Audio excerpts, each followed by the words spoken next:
6 TV నేను Radhika details చూస్తే Maoist ఉద్యమానికి ఊహించని షాక్ తగిలింది. మావోయిస్ట్ పార్టీకి మరో గట్టి ఎదురుదెబ్బ తగిలింది. అత్యంత కీలకమైన కేంద్ర కమిటీ అగ్రనేత పొలిట్ బ్యూరో సభ్యుడు మల్లోజుల వేణుగోపాలరావు అలియాస్ సోను పోలీసుల ముందు లొంగిపోయారు. ఇక మహారాష్ట్రలోని గడ్చిరోలిలో తన అనుచరులు 60 మందితో కలిసి ఆయన పోలీసుల ఎదుట లొంగిపోవడం ఇక దేశవ్యాప్తంగా సంచలనం సృష్టిస్తోంది.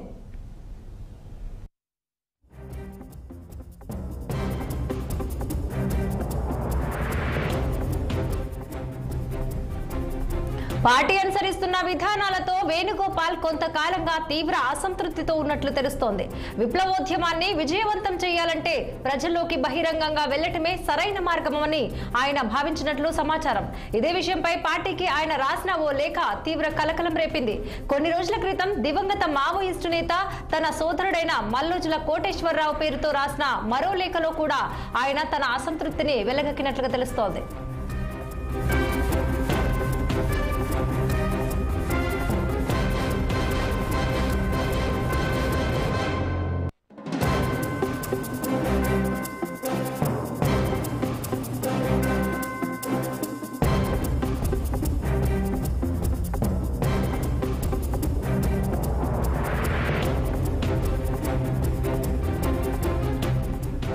ఇక ఈ క్రమంలో తాను పార్టీ నుంచి శాశ్వతంగా వైదొలుగుతున్నట్లు వేణుగోపాల్ ప్రకటించారు. కొన్ని అనివార్య కారణాల వల్ల పార్టీలో కొనసాగలేనని అగ్రనేత స్పష్టం చేశారు. ప్రకటన చేసిన కొన్ని రోజులకే ఆయన మావోయిస్టు పార్టీని వీడారు. తన అనుచరులతో కలిసి గడ్చిరోలి పోలీసుల ఎదుట లొంగిపోవటం గమనార్హం. ఇక ఆయన లొంగుబాటుకు దారితీసిన ఖచ్చితమైన కారణాలపై పోలీసులు ఆరా తీస్తున్నారు.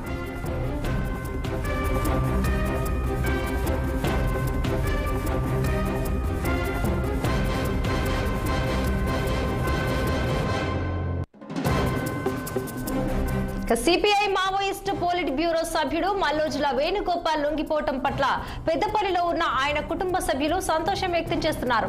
పోలీసుల ముందు తన పెద్దనాన్న లొంగిపోవటం సంతోషంగా ఉందన్నారు వేణుగోపాల్ సోదరుడి కుమారుడు దిలీప్ శర్మ.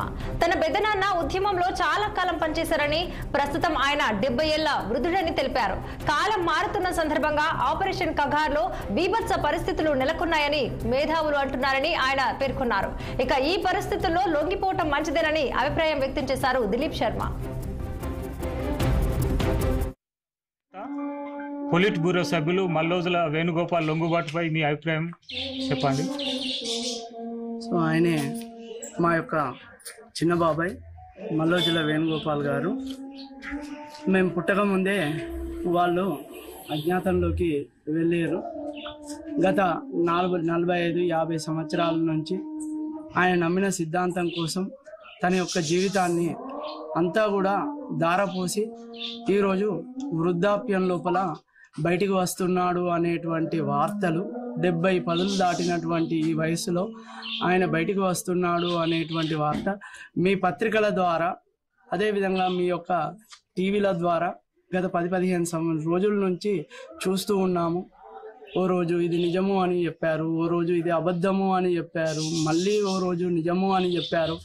చివరగా ఈ 15-20 రోజుల యొక్క ఉత్కంఠకు ఈ రోజే చివరి రోజు అనుకుంటూ తిరిగి మీరు ఈ రోజు వచ్చారు. ఏది ఏమైనప్పటికీ కూడా కుటుంబ సభ్యులుగా వారు ఈరోజు ప్రభుత్వం దగ్గరికి వచ్చారు, ఆత్మసమర్పణ చేసుకున్నారు అనేటువంటి విషయాన్ని మీ ద్వారా తెలుసుకున్నటువంటి కుటుంబ సభ్యులుగా సంతోషిస్తూ ఉన్నాం.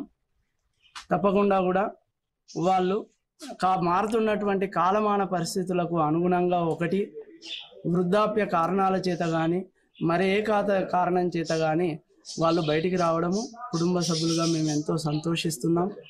తప్పకుండా కూడా వారి శేష జీవితం అంతా కూడా సుఖ సంతోషాలతోటి ఇప్పటికీ అనేక విధాలైనటువంటి త్యాగాలను మోసి ఉన్నటువంటి వారు ఈ జీవితంలో ఇప్పటికైనా కూడా చక్కగా చల్లగా ఉండాలి అని మనస్ఫూర్తిగా కోరుకుంటున్నాం కుటుంబ సభ్యులు.